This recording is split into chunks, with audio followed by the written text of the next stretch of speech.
All right. Hey, hey. All right. So, welcome back. So, Taurians, let's get into this. So, this is the Lions Gate portal message, which the 8-8 portal is technically tomorrow. It's a time where Sirius, Orion, and Earth are all in alignment. But back in ancient Egypt, they looked at the time where Sirius, the dog star, was rising again and visible once more as a time associated with the flooding of the Nile, which was seen as a time for great like fertility and thus a time to celebrate. So, with that in mind, I'm doing a pre shuffle for every zodiac out of an Egyptian deck. And I have to do it this way because I have to read up on the different figures that we see depicted in the cards. And so, Taurus ended up with 3 cards first. So we begin with the message as we talk about like moving from a threshold. And of course, this is like a time associated perhaps with more abundance, more fertility, positive change, and a chance to walk through one gateway into the next. That's how I see the Lions Gate portal. But what's really exciting is that this couldn't be a more Taurus story. We have got literally the Queen of Scarabs, which would be the Queen of Pentacles in any other deck, and this is the Queen Nefertiti, and so her name means like the great woman has come, the beautiful woman has come. She is accredited to have given more stability to Egypt during a time when her husband had caused great conflict because he outlawed the old religions in favor of the newer, like a monotheistic, based faith. And so that was during a time of great, like even confusion and upheaval. She was kind of the unifying energy here. She also, her name translates, or it has many other different types of translations, like the Queen of Upper and Lower Egypt, the Great, what was it, the Great Man's Wife. Lots of different titles that were given to her. Now she sits here and we see her holding a golden scarab, a sign of great wealth, fertility, and transformation. All around her, we see signs of fertility, lots of green ferns, and particularly lettuce down at her feet is growing, which in ancient Egyptian times was considered to be like an aphrodisiac as well. So we have, I don't know if somebody really likes salads in this story, but we have basically a time of great wealth, great fertility. Now, the other 2 cards that were associated with this are actually cards that I could consider to be almost stagnated or negative cards, because we have the 6 and the 8 of wands or scepters in this deck.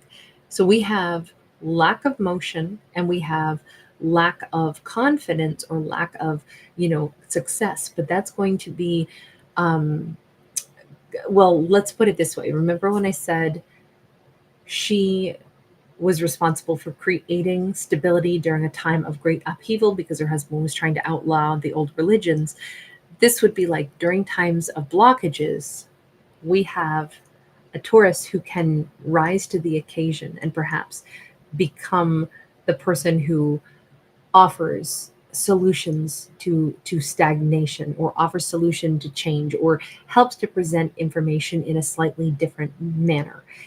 Now, I'm looking at all of these storylines for just the individual. This is one of those rare occasions where I don't want to talk about other characters. I only want to talk about our lead character, which is Taurus. So, what is happening for them during the Lions Gate portal? And we have our Taurus in their most beautiful, abundant, and fertile time. Doors that were closed, people that are not abundant, Taurus may have power and sway to assist others to a happier mentality, a happier way of thinking, or help to ease the transition time. Taurus seems to be doing great with transition right now, especially like things are already going well and they're only going to go better for Taurus. The message here is judgment. Don't judge each day by the harvest you reap, but by the seeds that you plant. Great message on that, because maybe this is going to be the voice that Taurus, this is the message that they help share with others. Like, don't panic about the ups and downs of right now. Remember, we're in it for the long game. This thing called life, we will have, particular days where things won't go our way, but we're looking for the net result. So don't get discouraged by a tough day. Don't get discouraged by a tough year. So when it hasn't been your week, your month, or even your year, I'll be there for you.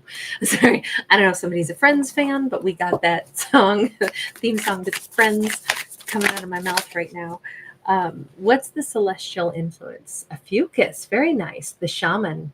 So Ophiuchus constellation represents the transmutation of venom into truth. Ophiuchi are dignified, intriguing, receptive, yet anchored to themselves, having what it takes to handle snakes. In Greek mythology, we do have like the great healer who was able to bring a serpent back to life. Well, actually, to notice that one serpent who was dead brought another serpent, this little piece of herb. And Asclepios, known as kind of like the great healer, the great physician in Greek mythology, he noticed this and he was able to identify that, aha, you use medicinal herbs for healing, and even there was a connection to like eternal life. So we have all that wrapped up in this card and this celestial storytelling. We see if this is the overarching influence for Taurus during this Lions Gate, we have a real optimistic energy. We have Taurus being someone who can calm and soothe others. This could be somebody, Taurus could be a healer. They could be somebody who's into like herbal remedies, or they could be in the medical field, but their real strengths that are going to come to the forefront and really shine is, I do think they're going to be a balm to others. And I feel as if there is, again, with the transmutation of venom into truth, dignified, intriguing, receptive, there could be an Ophiuchus, which, by the way, those birth dates for Ophiuchus is November 21st through the 30th. There could be an Ophiuchus of great interest who enters into Taurus's life during this, or following this Lions Gate energy.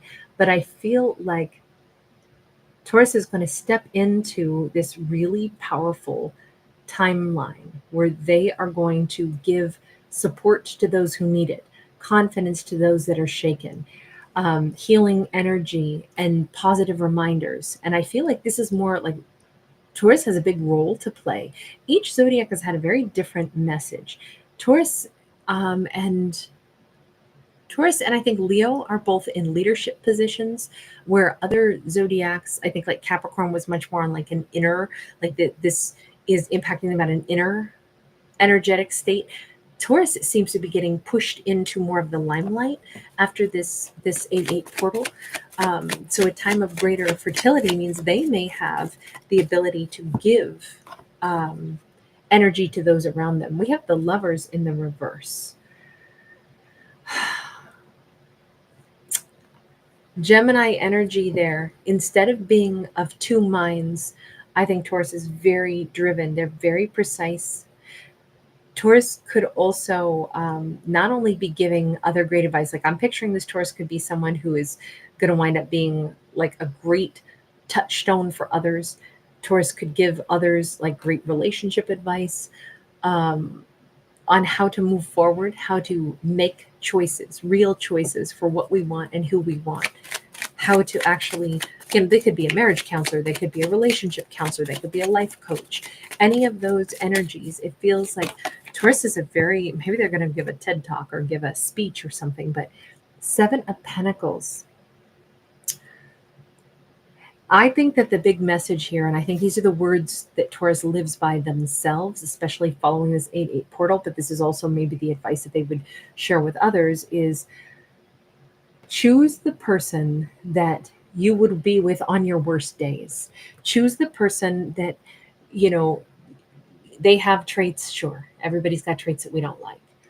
But in the big scheme of things, over the course of a week, are we going to be, a much greater percentage of the time happy that we are beside this person?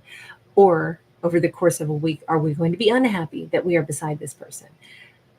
Pick the individual who gives us a much greater percentage of, I'm so glad I'm with them. If it's only one day out of the week that it's like, yeah, we're not perfect together, then that's only one day out of the week.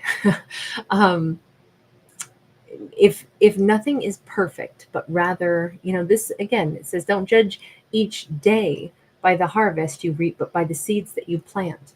Is there a chance? I feel like this is about strengthening relationships, but also cutting out the ones that are not going to be strengthened. It's about knowing the difference. That's what Taurus's mindset is focused on. That's the truth that they're able to find and speak when something's not moving forward. When there isn't going to be success, the Taurus lets it go because Taurus is genuinely abundant. And if that is their energy, especially moving from, before this Lions Gate energy to afterwards, I feel like it's just so crystal clear. I don't think that Taurus is, like trapped in analysis paralysis, particularly when it comes to matter of the heart. I think that this this Taurus has a profound sense. You know what? I'm gonna read the Ophiuchus story right after this. Okay, and we'll do it live also.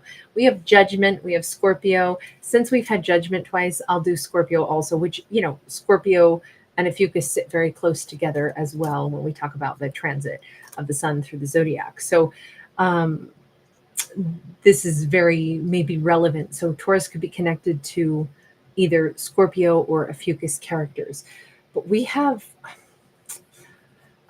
this is the first time I think I've seen a message that says at a personal level, Taurus might be welcoming back somebody into their life. They might be reviving an entire, like if they had a family with somebody, they might be reviving that. Or if they're all about forgiving people that they've had conflict with. Taurus could be the voice in an entire family, like a big extended family that says, hey, let's forgive each other. We're still blood relatives. And at the end of the day, we have a lot more in common. Or this is Taurus who is welcoming back a lover into their life. This could be a Taurus putting together their family, wanting to recommit to a marriage partner, even though it has not been easy, even though there has been plenty of upheaval. Here's the thing. The only reason that Taurus would do this is if they can answer that question for themselves. Are there more good days than bad? Do we have more of a bond than what we have of discord? Taurus is not going to be giving things a second chance unless there's genuine like growth and positive energy. Taurus is not saying, oh, let's just stick through it. No, there has to be fertility. There has to be growth. Not every day will be a 5-star day. Some things in life we're supposed to let go of. Taurus, after this 8-8 portal, they can tell the difference. The things to let go of and the things to hold on to. They're getting very clear-minded, and it is making this Taurus make those judgment calls. Remember that, the transmutation of venom into truth. I really think that this Taurus has a very strong sense of, look at this 3 of Cups, who to keep close, near and dear, who they can actually call a real friend, who they can actually call a real lover. Somebody, I feel like Taurus is reviving a connection after this 8-8 portal. It is a relationship that at one point there wasn't success. At one point, these two were not working well together. At one point, it was like, I definitely don't see me with this person. Or this could have been somebody who thought Taurus didn't want them anymore. And indeed, Taurus may not have wanted to. I feel like time passed, maturity has occurred. And bizarrely, even though maybe this never would have been possible prior to this 8-8 portal, despite everything, I think Taurus and this character are having another chance. This is somebody piecing their family back together. This could be, like an estranged husband and wife that are actually ready to go ahead and work things back out. And it's like, wow, 10 years ago, I never would have thought this would be possible. Again, we got an Ace of Cups. The only way that this works is again, if the truth of it is, I love this person, I want to give this person my love. It actually, for all the upheaval that we've had, we've also had growth. And I can still genuinely say that the truth is the love and the support is bigger than the discord was. And that's why I would give this another opportunity. If that can't be said, then Taurus will let it go. Because remember, Taurus can identify when something's not going to grow, when it's not going to happen. they're honest enough and they're powerful enough, but the power to heal things is also supreme in this story. I gotta say, this Taurus is perhaps not only mentioning this to others. At the beginning, I said maybe they're going to be like a life coach or somebody who can give other people great advice. I could even see this Taurus being like, I don't know, like a minister or somebody who like really helps give guidance to others. Like maybe they what do you call them? The like pastors or the ordained ministers that can marry people, and first they maybe give a little bit of marriage counseling, like, now there's going to be days where you guys will not be good together, so what are you going to do? What's in your mind for the days when you guys feel like this isn't working? Are you serious about this for the long haul? Do you have, because trust me, there's going to be days when it's going to suck, but how do you guys hold it together? What's your plan? What's your strategy? It almost feels like Taurus might be giving great advice for planning on when rough seas show up. How will you navigate? What kind of sailors will you be when rough seas, occur and your little ship of love is being thrown about? Do you just bail and say, forget this, I'm out? Or do you find a way to say, you know what, I still want to sail with this crew. This is still the adventure I'm choosing to have. So yeah, I trust that we'll get through this storm. I think Taurus is able to see it that way in the macro, but I think it's also being applied very much on a one-on-one basis in their own personal life. Maybe this is very specific that a Taurus is going to get a chance to basically walk the walk. They might be tested in a way that they have helped others get through challenges, but now they themselves are going to be like, damn, you know what? All those words I said, those are pretty true, because I'm realizing it at a personal level. Yeah, I still love somebody that has been difficult with, and you know what? I still want you. That's how this goes. This is a beautiful chance to put something back together for Taurus. All right, you guys, really nice to see you. Uh-oh, Nancy, did the screen go black? I don't see any other reports. Ryan, happy birthday. I'm so happy for you. Happy birthday, Leo. Hey, Jessica. Ryan, I hope you did something really wonderful for your birthday. I hope you ate cake. And I'm so honored that you are here to hang out with us right now. That is so cool. Linked, good to see you. Hi, Patricia. Nancy, am I back or is the screen still blank, sweetheart? I'm not sure why that would happen, but I know that the internet's been a little choppy on my end sometimes too. Ryan, my gift to you will be that I won't sing happy birthday to you. How about that? I don't sing. I mean, I do. I don't care that I don't have a great voice. I can carry a tune, but I don't have a nice voice. I wish that I did.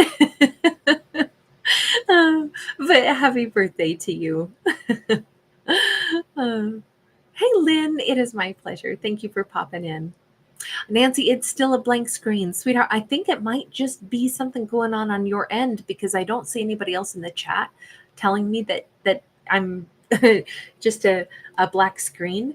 But maybe that makes the storytelling better, because now it's more visual.